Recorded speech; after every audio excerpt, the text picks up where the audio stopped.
Hello everyone, in this video I'm going to show you how you can create the light beam effect in CapCut. So I think this video is especially for those of you who are using CapCut PC for the first time. Alright, so select the images you want to edit. You can set for the image duration in 1.0 second.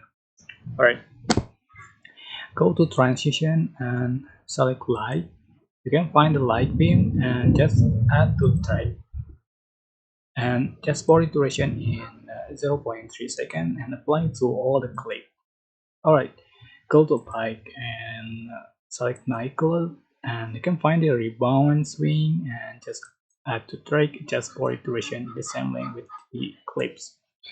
Alright, so this is the final effect you have on your video. You can also add the audio, text, and anything you want.